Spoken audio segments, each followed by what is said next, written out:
দুই একটা সিটের জন্য এই 53 বছর ইসলামকে জবাই করছে।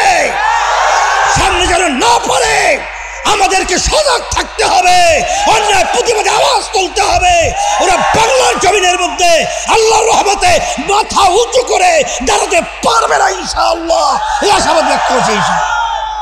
সেই চাঁদাবাজ, সেই টেন্ডারবাজ, সেই মিথ্যা কেসের মাধ্যমে হাজার হাজার লক্ষ লক্ষ ফ্যামিলি যেগুলো একেবারে নিষ্পেষিত শেষ করে ফেলছে, এবং যারা দেখে আমাদের দেশে টাকা পাচার করে বিদেশে অট্টালিকা তৈরি করে এই দেশকে একবার দুইবার নয় 5 বার তাম দুনিয়ার মধ্যে চোরের দিক থেকে ফার্স্ট বানায়, তারা যদি বিভিন্ন পদ্ধতিতে আবার ক্ষমতায় যায়, আর সেখানে যদি আপনার আমার কোনো চেষ্টা, আপনার আমার তদবির যদি না থাকে, তাইলে কিয়ামতের ময়দানে এবং বিবেকের কাছে এবং ইতিহাস আপনাদেরকে ধিক্কার দিবে, আপনাদেরকে ঘৃণা করবে। সেই লক্ষ্য নিয়েই আমাদের দায়িত্ব হলো মান রাআ মিনকুম মুনকারান ফালিয়ুগাইয়িরহু বিয়াদিহি ফাইন লাম ইয়াস্তাতি' বিলিসানিহি ফাইন লাম ইয়াস্তাতি' বিকলবিহি ওয়া যালিকা যাফুল ঈমান। এই জুলাই আগস্টে এই যে ঘটনাগুলো ঘটে গেল, এই ঘটনাগুলো ঘটার মূল কারণ হলো যে আসলে আমরা আল্লাহর রাসূল যে শান্তির দূত হিসেবে আসছিল, সেই নীতি আদর্শ অবলম্বন না কইরা যেই নীতি আদর্শের আলোকে আমরা চলতেছিলাম, দেশ পরিচালনা করতেছিলাম, ওই নীতি আদর্শের মাধ্যমেই একটা মানুষকে খুনি বানাইছে, টাকা পাচারকারী বানাইছে। আয়নাঘর তাম দুনিয়ার বিরল ইতিহাস, এত বড় নির্মম পশুত্ব আচরণ, যেটা শুনলে শরীরের পশমদার হয়ে যায়। এই নির্মম নির্যাতনের ঘর এইটা তৈরি হওয়ার মূল কারণ হলো এই নীতি আদর্শ ফলো না করার কারণে। আজকে আপনারা দেখেছেন যে আজকে বাংলাদেশের ভিতরে জুলাই আগস্ট অভ্যুত্থানের পরে এখন যে ইসলামের পক্ষে যে মাঠ তৈরি হয়েছে, এই মাঠে যদি আমরা ঠিক মতো ইশালি এবং এই মাঠ যদি আমরা ঠিক মতো কাজে লাগাতে না পারি, তাহলে আপনারা লিখে রাখেন যে এইরকম ভবিষ্যৎ আরও জুলাই, আরোই আগস্ট এরকম টাকা পাচারকারী আর এরকম জালেম, এটা আমরা দেখতেই থাকবো। এখান থেকে আমরা কোনোদিনই বাঁচতে পারবো না। এই জন্য আমি আমার ভাইদেরকে বলবো যে পর্দা আড়ে মা বোনরা তারা শুনছেন, আসলে বাস্তবতা হলো এই যে আল্লাহ রাব্বুল আলামিন মানুষ মাখলুকাত সৃষ্টি করেছেন, দুনিয়া সৃষ্টি করেছেন। মানুষ দুনিয়ার ভিতরে শান্তি পেতে হলে কোন নীতি আদর্শ ফলো করলে তারা দুনিয়াতে শান্তি পাবে, আখেরাতে মুক্তি পাবে, একমাত্র সৃষ্টিকর্তা ছাড়া অন্য কি ভালো কেউ জানতে পারে?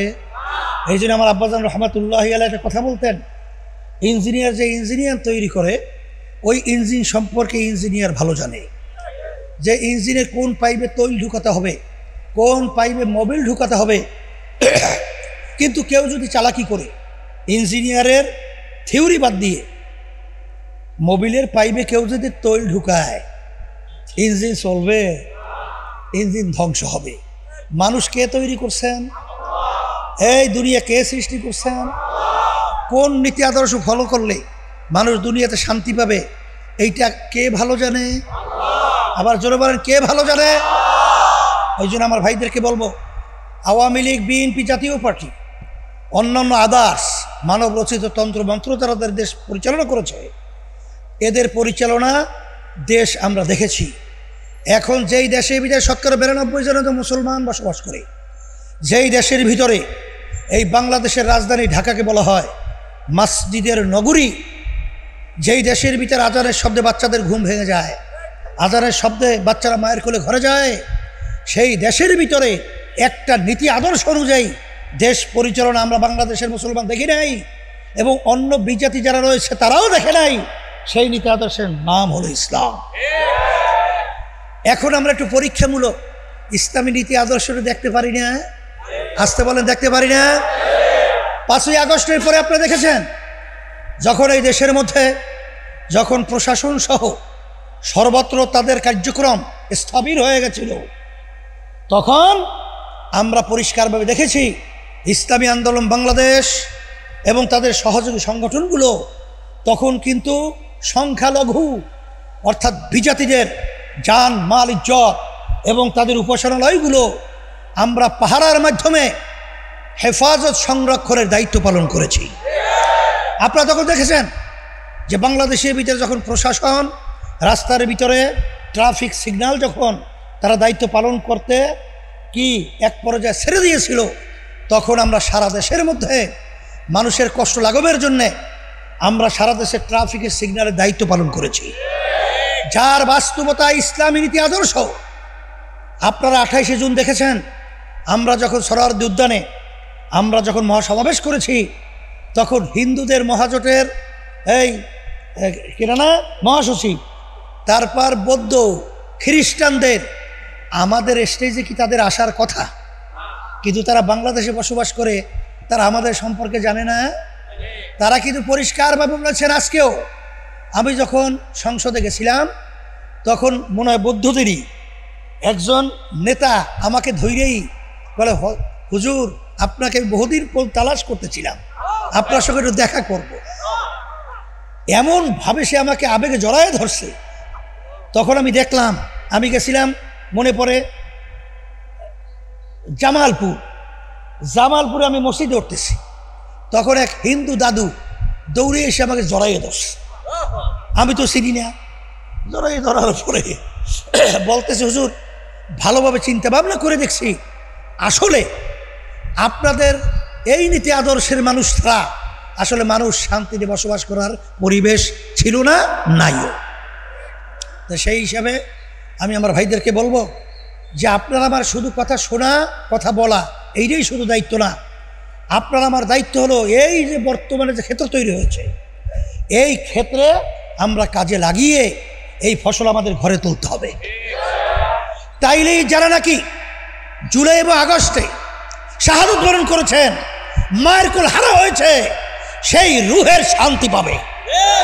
আর যদি আজকে আমরা এক কথায় নিশ্চুপ থাকি, আজকে যদি আবার সেই চাঁদাবাজ, সেই টেন্ডারবাজ, সেই মিথ্যা কেসের মাধ্যমে হাজার হাজার লক্ষ লক্ষ ফ্যামিলি যেগুলো একেবারে নিষ্পেষিত শেষ করে ফেলছে, এবং যারা নাকি আমাদের দেশে টাকা পাচার করে বিদেশে অট্টালিকা তৈরি করে এই দেশকে একবার দুইবার নয় 5 বার তামাম দুনিয়ার মধ্যে চোরের দিক থেকে ফার্স্ট বানায়, তারা যদি বিভিন্ন পদ্ধতিতে আবার ক্ষমতায় যায়, আর সেখানে যদি আপনার আমার কোনো চেষ্টা, আপনার আমার তদবির যদি না থাকে, তাইলে কিয়ামতের ময়দানে এবং বিবেকের কাছে এবং ইতিহাস আপনাদেরকে ধিক্কার দিবে, আপনাদেরকে ঘৃণা করবে।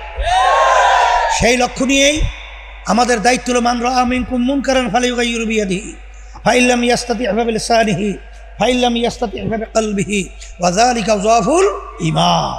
আমাদের দায়িত্ব কর্তব্য হলো, ঈমান বলা হয় অন্যায় প্রতিবাদে শক্তিতে হাত দিয়ে ফিরাও, ওই পরিমাণ শক্তিতে মুখ দিয়ে বইলে ফিরাও, ওই পরিমাণ শক্তি না থাকলে মনে মনে পরিকল্পনা করতে থাকো কীভাবে অন্যায়কে ফিরানো যায়।